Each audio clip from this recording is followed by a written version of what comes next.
ձայն։ Բարև ձեզ հարգելի ռադիոլսողներ, հանրային ռադիոյի եթերում կրկին ձեր ձայնը լսելի է, ես Լուսինե Մուրադյանն եմ եւ իհարկե առաջարկում ոչ միայն լսել, այլև դիտել։ arm.radio.am կայքի միջոցով կարող եք մեզ հետևել, դիտել, նաեւ Facebook-յան հարթակի միջոցով Հայատար Հայաստանի հանրային ռադիո եւ այդ տարբերակով եւս կարող եք հետևել մեր ծրագրի ընթացքին։ Արցախից բռնի տեղահանված հազարավոր ընտանիքների համար սոցիալական աջակցությունից հետո առաջնային է դարձել նաեւ կայուն եկամտի ստեղծումը, աշխատանքը եւ սեփական բիզնես հիմնելու հնարավորությունը։ Միաժամանակ մարզերում շարունակում են կարևոր մնալ զբաղվածության, մասնագիտական վերապատրաստման եւ տնտեսական զարգացման հարցերը։ Այդ ուղղությամբ իհարկե ծրագրեր է իրականացնում Հայաստանի օգնության ֆոնդը, աջակցելով թե արցախահայ ընտանիքներին, թե Սյունիքի եւ Տավուշի բնակիչներին փոքր ձեռնարկատիրության, գյուղատնտեսության եւ մասնագիտական վերապատրաստումների միջոցով։ Ես այս թեմայի մասին, ծրագրերի արդյունքների, մարտահրավերների, հետագա անելիքների մասին զրուցելու եմ Հայ օգնության ֆոնդի տնտեսական զարգացման ծրագրերի ղեկավար Էրիկ Բաղդասարյանի հետ։ Բարև ձեզ, պարոն Բաղդասարյան։ Բարև ձեզ։ Շնորհակալություն հրավերն ընդունելու համար եւ շնորհակալություն, որ կարևոր գործընթաց եք իրականացնում Հայաստանի մարզերում, որովհետեւ եթե համեմատություն անենք մայրաքաղաքի հետ, ապա շատ անելիքներ ունենք անելու նախ եւ առաջ մարզերում եւ ի վերջո չմոռանանք յուրաքանչյուր երկրի մայրաքաղաքի զարգերակը ավելի ամուր է եւ ավելի լավ է բաբախում, երբ մարզերը ավելի կայուն են լինում։ Շնորհակալություն հնարավորության համար, այո, լիովին համաձայն եմ ձեզ հետ, մեր սահմանային շրջանների, սահմանային գյուղական բնակավայրերի զարգացումը հովի ծրագրերի համար առաջնահերթություն է եղել եւ մենք երևի թե տասնամյակներ աշխատում ենք սահմանային համայնքային զարգացման ծրագրերի վրա, վերջի 12 տարին շատ կենտրոնացած ենք Տավուշի մարզում, իսկ 20 թվականի պատերազմից հետո նաև աշխատանքներ ենք անում Սյունիքի մարզում, այո, Սիսիանի տարածաշրջանում մասնավորապես։ Մասնավորապես Սիսիանի հատվածում։ Փորձենք նաև հասկանալ ինչպիսին է այսօր Արցախից տեղահանված ընտանիքների տնտեսական ինտեգրման պատկերը, որովհետև ես միշտ զրույցներում նաև խոսում եմ այս թեմայի վերաբերյալ, որ սկզբնական շրջանում խնդիրներն այլ էին եւ շատ արագ պիտի որոշակի խնդիրների լուծումներ տրվել։ Հիմա այդ առաջնային փուլը անցել ենք եւ հիմա պիտի գնանք ավելի կայունության այս պարագայում, այսինքն ադապտացվելու տարբեր փուլեր գոյություն ունեն։ Հիմա մենք որ փուլում ենք հայտնվել եւ ինչ վիճակում է այդ փուլը։ Հույսով եմ, որ առաջնային փուլը մենք անցել ենք, այսինքն տեղավորվել, մի քիչ ադապտացվել նոր կյանքի վերջը, նոր իրավիճակ։ Նոր կյանք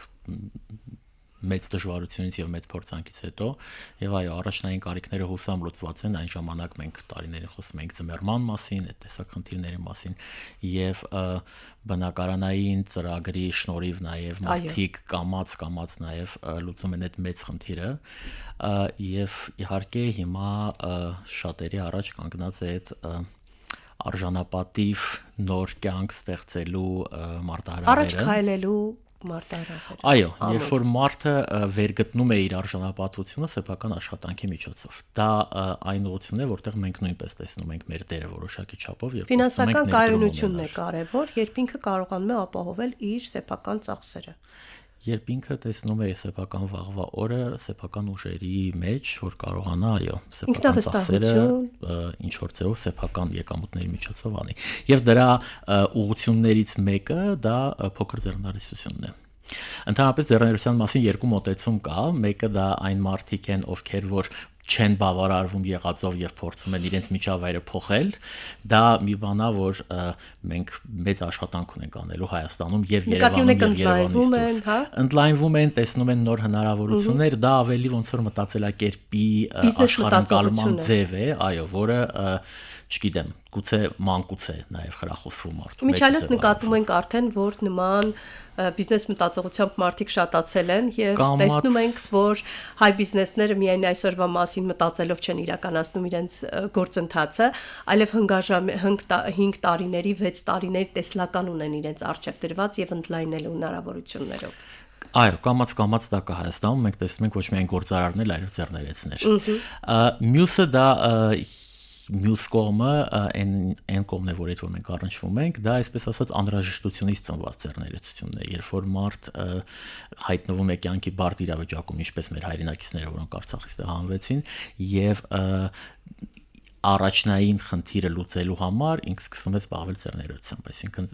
պայմաններն են նրան ստիպում, որ ինչ-որ մի նոր բան սկսի։ Եվ հիմնականում մենք այս կատեգորիայի հետ գործ ունենք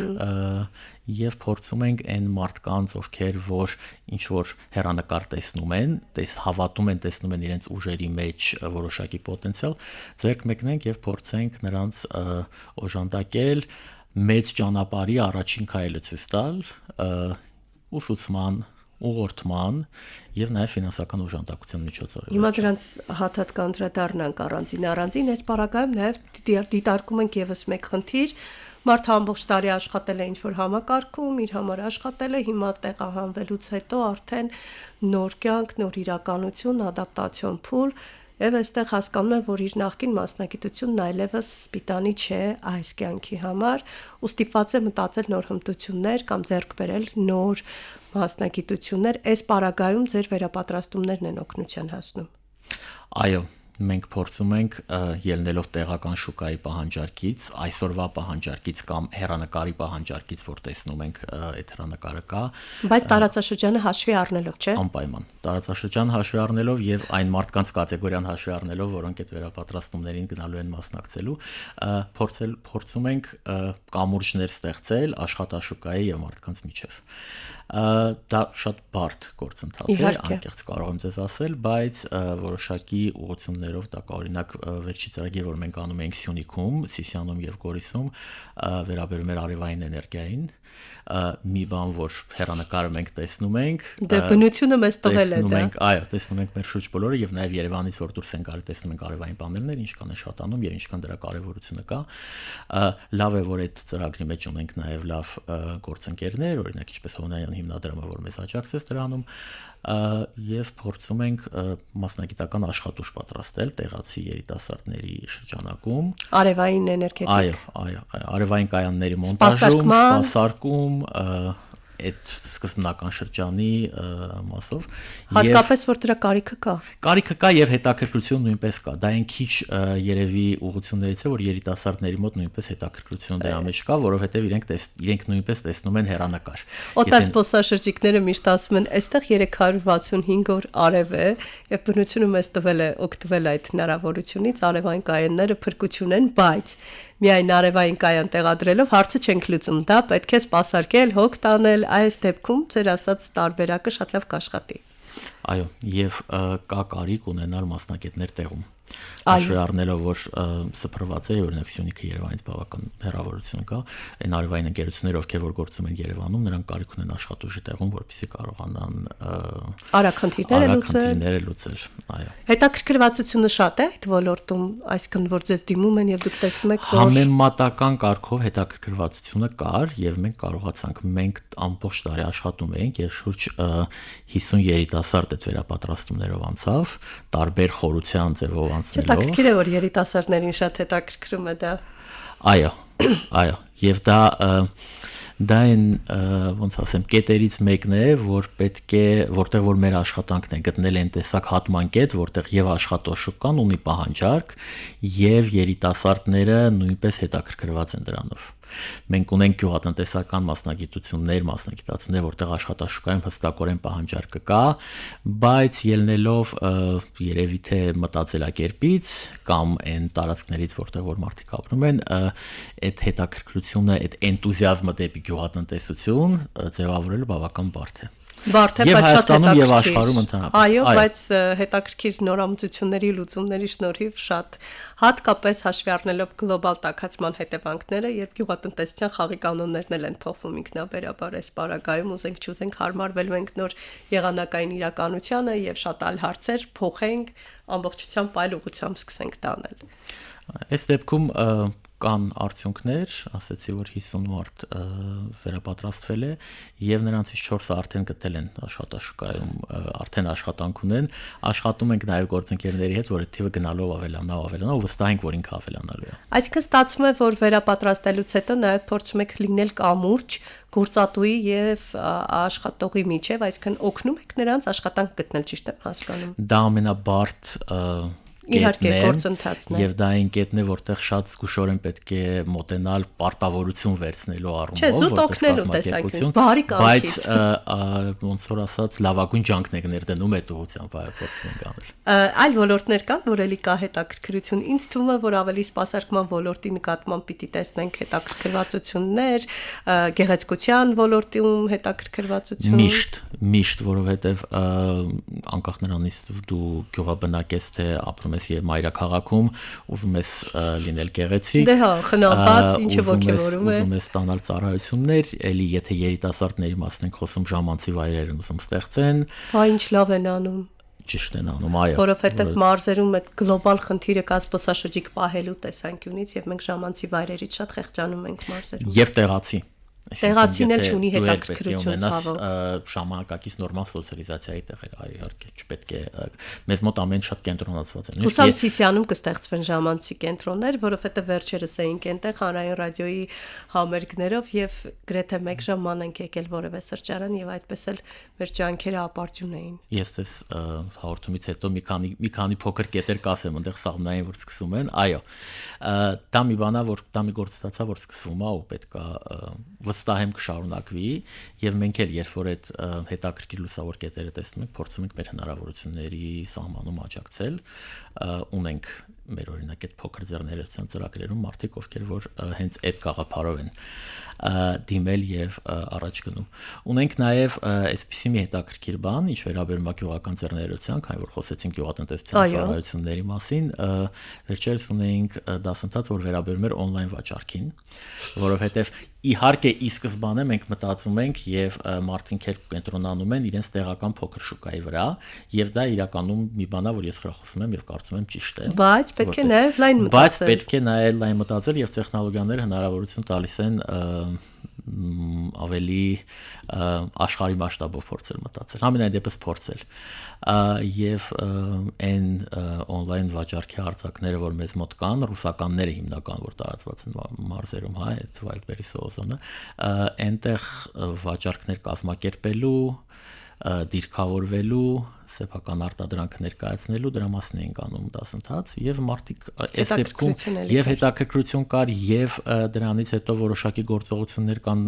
ավարտողների մոտ, որ սկսել են կամ եղածը արդեն փորձում են ուժեղացնել եւ իհարկե հետաքրքիր ձևով համընկավ դա այն դժվարությունների հետ, որ մենք կարող ենք ունենանք նաեւ այդ ուղղությամբ ռուսական շուկայում, բայց կարծում եմ հետաքրքիր եւ լավ փորձառություններ, որը շարունակելու ենք վստահաբար։ Այսինքն բոլոր այն on-line հարթակները, որտեղ որ հնարավորություն կա ցուցադրելու այդ փոքր ձեռներեց փոքր արտադրանքը, ձեռքի աշխատանքների արտադրանքը կամ գուցե ոչ միայն նաեւ վերամշակված գյուղատնտեսական արտադրանքը չրերը օրինակ, որը մեր մրցունակ չի, այնքան լավն են, որ ուղղակի պետք է չի, որ կարծում եմ պետք է։ Չէ, նկատի ունեմ, սխալ հասկացանք իրար, նկատի ունեմ, որ այնքան լավն է, որ զբոսաշրջիկները գիտեն արդեն, որ պիտի գան ու ճիր գնեն, որովհետև իսկապես անմահական են, լավն են։ Տեղական թեյերը, այսինքն այստեղ կարող ենք ասել, որ նմանատիպ ծրագրերի միջոցով ինքնաբերաբար դուք նպաստում եք տեղական արտադրության զարգացմանը։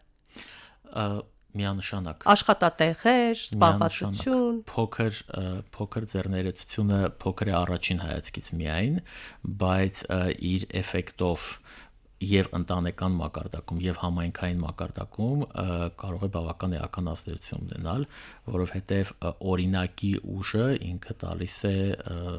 մեծ փոփոխությունների հիմք, հատկապես մարզում, չգիտեմ, Տավուշի պես մարզում, եթե 2-3 թեյի արտադրող կա, նրանց մասին բոլորը գիտեն եւ որպես օրինակ այնտեղից վերցնում են եւ նայում են ու սկսում են այդ ուղղությամբ մտածել։ Այդ առումով, այո, դա շատ կարեւոր է եւ մենք այդ կետերը, որոնք որ կարող են այդպիսի ուժի կենտրոն լինել, մշտական փորձում ենք բացահայտել ու օժանդակել։ Մենք միշտ ասում ենք, որ զբոսաշրջության հիմքում մարդն է,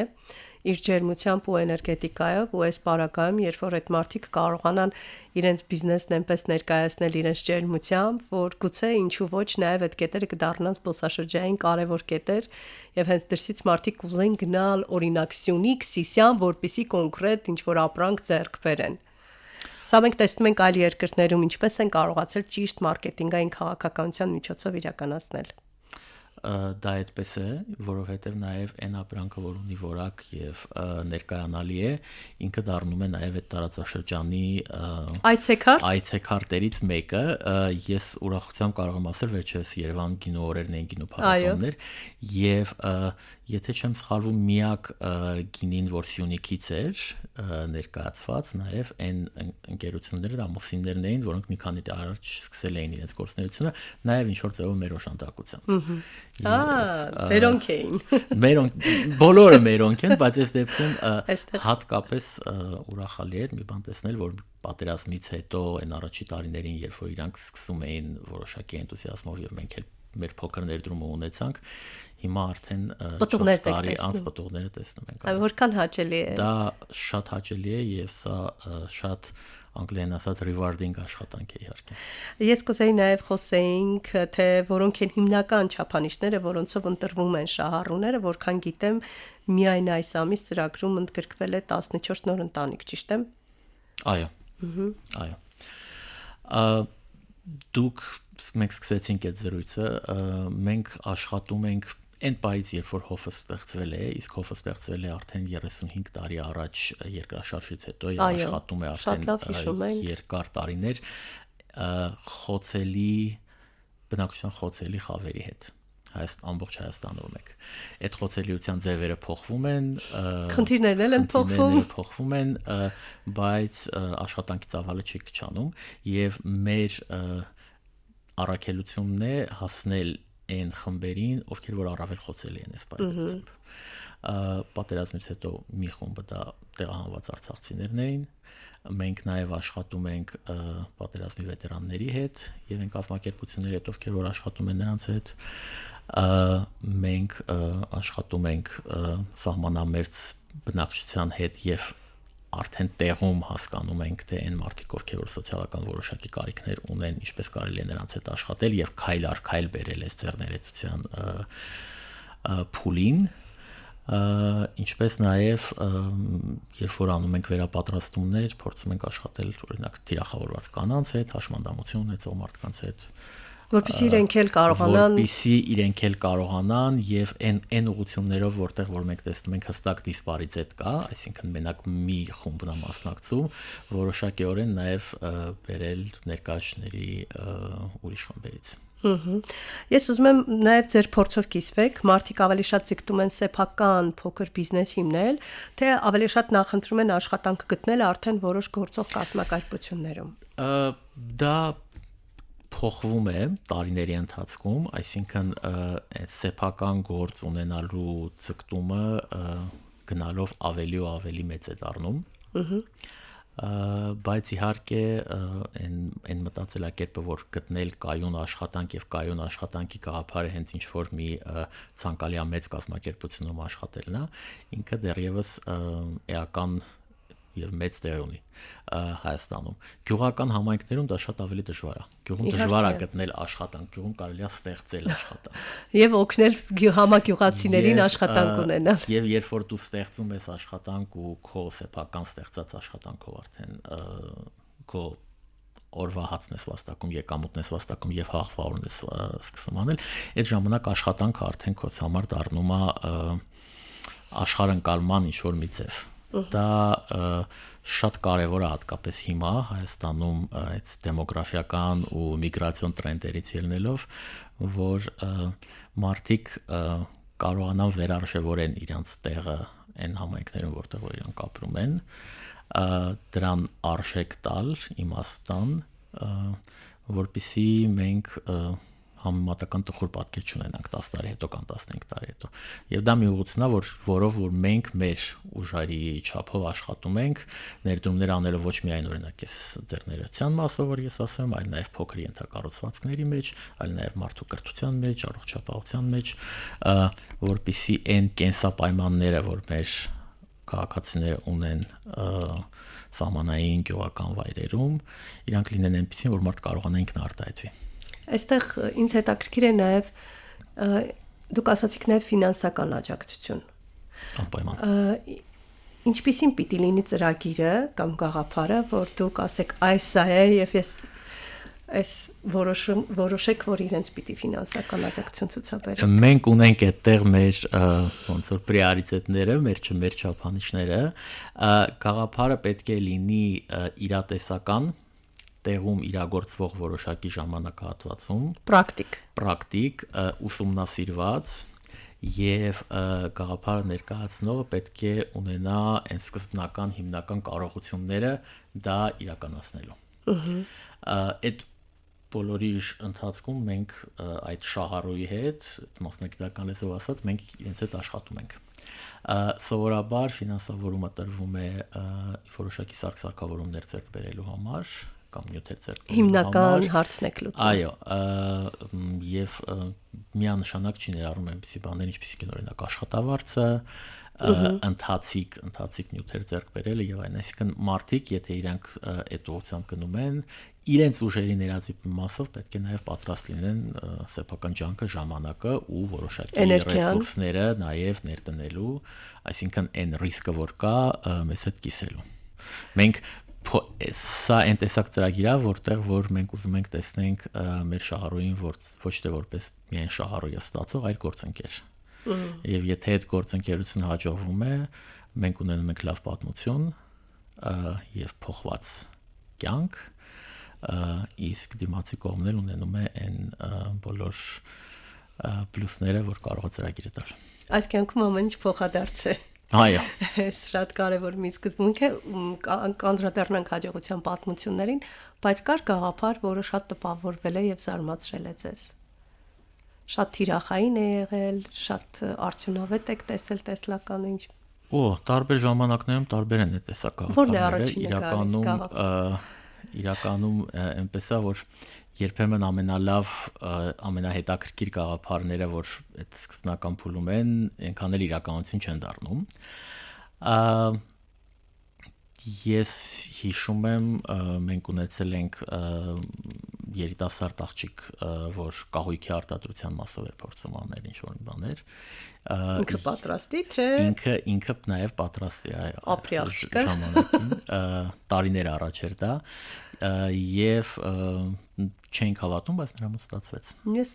ինչի՞ չէիք հավատում, որ իգական սերի ներկայացուցիչ էր, զուտ կահույքի էլի ֆիզիկական աշխատանքի մասը։ Դա էլ եւ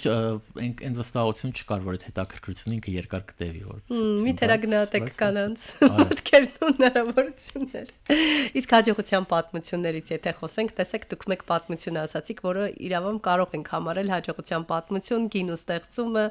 եւ հատկապես երբ խոսում ենք Արցախի մեր հայրենակիցների մասին, ապա մենք գիտենք թե իրենց առանձնահատկությունները որոնք են ուտեստների մեջ եւ այլն, որոնք կարող են Հայաստանում այստեղ դառնան եւս բրենդային մի մասնիկ եւ իրենք շարունակեն դրան շարունակական կյանք տան այստեղ։ Գիտեք, այստեղ հաջողության պատմությունը օրինակ նաև գյուղի կոնտեքստում ինտեգրումն է այդ մարդկանց։ Այո։ Եվ այն ինչ որ իրանք ստեղծում են, նույն Արցախի բրենդը Ժինգյալով հացը, որը Երևանում կար իհարկե եւ ընդունված էր, բայց իրենց ուրիշ է։ Մենք չենք կարող այդպես սարքել։ Միանշանակ այդպես է, իրենց ուրիշ էր։ Ես նկատում եմ Երևանում մենք դա օգտագործում ենք, գնում ենք, մարզերում միշտ չի որ այդպես էր։ Եվ երբ որ տեսնում ես, որ Տավուշի մարզ տեղափոխված կամ Սյունիքում իրանք իհարկե սեփական ունեն, Արագածոտնում տեղափոխված արցախցի ընտանիքը այդ ավանդական իրենց շինկյալի հացը ստեղծել է եւ ստեղծել է այնտեղ նաեւ շուկան եւ տեղացիները աշտարակում Մասիսում իրենք սկսում են գնել եւ իրենց օրվա մի մասը սկսում են շնչառով հաց առնելուց, դա նույնպես հաջողության պատմություն է այն մասով, որ եւ իրենք են գտել իրենց տեղը այդ համայնքում եւ համայնքն է ընդունել իրենց պրոդուկտներով։ Եվ այստեղ գուցե մի օր էլ հատուկ զբոսաշրջի կգնա X կետ, որպեսզի այդ շինգյալով հացը փորձի, որովհետև լսել է։ Այո, եւ կարող է մտածել, որ շինգյալով հացը դա մի բան է, որ աշտարակին օրինակի համար բնորոշ է, ինչը 6 տարի առաջ այդպես չէր։ Միանշանակ, եթե գնահատենք իրականացվող ծրագրերի ազդեցությունը, ապա սոցիալական աջակցությունից դեպի տնտեսական ինքնաբավություն անցնելու ճանապարհին որն է ամենամեծ խնդիրը, հա, ինչ մարտահրավեր կա այս պարագայում։ Դա շատ կոմպլեքս հարց է։ Հա, գիտեմ, ընդհանուր մոտավոր։ Ես կասեի մարդկանց պատրաստվածությունը եւ մտածելակերպը ռիսկ վերցնելու, նոր քայլ անելու եւ դա ասելով նկատի ունեմ գրագետ ձևով ռիսկ վերցնելու, ճիշտ ձևով սեփական գաղափարը շարադրելու, հաշվարկելու, որպիսի այդ ձեռներեցության մշակույթը, ինքնազբաղվածության մշակույթը ինքը ավելի տարածված լինի։ Դա ամենաեականն է, որովհետև ակետից 10 քայլ անելը կարող է թվալ շատ հեշտ, բայց այդ 10 քայլը պետք է անես եւ հասկանաս։ Մեր դերը որպես կազմակերպություն եւ դա տարիների աշխատանք է, հենց այդ կամուրջը ապահովելն է, որպեսզի մարդիկ ավելի պատրաստված լինեն։ Եվ արդյոք շատ կարևոր է նաև հստակ պատկերացնել, թե ինչ են ուզում եւ ուր են գնում, սա եւս գլխավոր կոմպոնենտն է, բայց դրանից առաջ մի խնդիր էլ կա։ Մենք խոսում ենք ծրագրերի, նրանց գաղափարների, նրանց ցանկության մասին։ Մենք հաճախ տեսնում ենք մարդկանց ալենալենի վիճակներում, նրանք փորձում են, չեն էլ փորձում, մի պահ ապաթիա է գալիս եւ ոչինչ չեն ուզում անել, կամ այնքան են իրենց փակում հուզական ծանր վիճակից, որ չեն էլ պատկերացնում, որ կարող են ինչ-որ բան անել։ Այս պարագայում, երբ մարդը հայտնում է, դուք հասկանում եք, որ հոգեբանական այդուհանդերձ ծանր վիճակում է եւ դեռ չի հաղթահարել այն գլխավոր խնդիրը, որ իր առջև եկել էր, որովհետեւ գուցե պատրաստ չէր։ Այս պարագայում արդյոք կարողանում եք հոգեբանորեն, թիրախային մարդուն պատրաստել նրան, որ ինքը բացի իր հուզական աշխարհը եւ տեսնի, թե ինչ ցանկություններ ու հնարավորություններ ունի հենց ինքը։ Ես այստեղ գիտեք բան կար ավանդույթ կար հեռուստատեսությամբ ռադիոյի որ բարևներ էին իրար ուղարկում։ Ես այստեղ սիրով կողջունեմ կբարևեմ մեր տեղական թիմերի հերոսներին։ Մենք ունենք Տավուշում, Իջևանում, Նոյեմբերյանում, Բերդում, Սիսիանում, այնտեղ կան նաև հոգեբաններ եւ երբ որ արցախցիների հետ մենք աշխատում էինք ու հումանիտար օգնության ծրագիր էինք սկզբից անում, այնտեղ նաև թիմերում հոգեբաններ ունեինք, որպեսզի իրենց հետ աշխատեին եւ մեր տեղական աշխատակիցները բոլորը վերապատրաստվում են նաև սոցիալական աշխատանքի ուղղությամբ, որը կոմպլեքս մի բան է եւ իր մեջ ներառում է, որպեսզի կարողանան ճիշտ հասկանալ թե ինչ վիճակում է շահառուն գտնվում, ինչ հույզերի մեջ է, որտեղ է իրան տեսնում եւ որոշակի նաեւ այսպես պրոֆիլային գնահատում տան, հա, պոտենցիալը թե ինչ կարող է լինել։ Դա իրական դժվար ամենօրյա աշխատանք է, մինչեւ որ մարդ հասնում է մի կետի, որտեղ նրանից կարելի է խոսել արդեն ինչ-որ բիզնես հեռանկարների մասին, եւ դա մի բան է, որ մենք մեր տեղացի հերոս աշխատողները ամեն օր անում են։ Շնորհակալություն հայտնենք նրանց այդ հրաշալի աշխատանքի համար, որովհետև մենք միշտ տեսնում ենք այնինչ շոշափելի է, բայց երբեք ուշադրություն չենք դարձնում շատ կարևոր գործառույթի, առանց որի պարզապես ցանկությունը բացակայում է եւ այստեղ գուցե իր հնարավորություններն էլ գնան ետին պլան, փակվի մարդը եւ շնորհակալություն, որ նաեւ շատ մեծ տեղ եք տալիս այդ ուղղությամբ։ Ես վստահ եմ, որ յուրաքանչյուր շահառու, որը ձեր այսպես ասած ծրագրի մասնակիցն է եղել եւ հաջողել է, նաեւ այս ամեն հաջողության հետ դուք համարում եք, որ դուք եք հաջողել։ Միանշանակ ամեն հաջողություն դա մի քարը է դրված մեծ կամուրջի մեծ ճանապարհի վրա։ Մարդը, որը շատ ծանր վիճակում եկել էր ձեզ մոտ եւ վերջում, առաջ ու հետո շատ ակնհայտ են փոփոխությունները նաև իր համար արդյոք տեսանելի է եւ նա տեսնում է թե ինչ արդյունք է հասել ինքը, որովհետեւ մենք շատ ունենք այդպեսակ դեպքեր, երբ որ մարդիկ երբ որ կարծեն մեզ հետ շփվելու սկզբից մի խնդիրների մասին են խոսում, հետո այլ խնդիրների մասին եւ ունենք նաեւ դեպքեր, երբ որ մեր այդ հաջող դեպքերի շահառուները իրենք օգնում են կամ օրինակ են ծառայում նորերի համար, այո, կամ երբ որ տեսնում են, որ այնտեղ փոքր տեղական նախաձեռնություններ կա, իրանք նույնպես մասնակցում են իրենց ապրանքով, ծառայություններով կամ նաև փոքր նվիրատվություններ են անում, որը մեզ համար ամենամեծ ոնց որ օգնությունն է։ Իրականում բիզնեսի հաջողության հիմքում նաև ընկերներն են, որոնք առաջինը պիտի ձեռք բերեն ապրանքը, որպեսզի օգնեն, այսպես չգրված մի օրենք էլ կա։ Շնորհակալ եմ ձեզ մանրամասներ ներկայացնելու համար եւ շնորհակալություն այս ահռելի աշխատանքը կատարելու համար, որովհետև յուրաքանչյուր նման աշխատանքից հետո է, որ մարդկանց կյանքի որակը բարձրանում է։ Ես հիշեցնեմ հարգելի ռադիոլսողներ, որ ես զրուցում էի Հայ օգնության ֆոնդի տնտեսական զարգացման ծրագրերի ղեկավար Էրիկ Բաղդասարյանի հետ։ Ես Լուսինե Մուրադյանն եմ, հրաժեշտ եմ տալիս եւ շնորհակալություն հայտնում ուշադրության համար, ցտեսություն։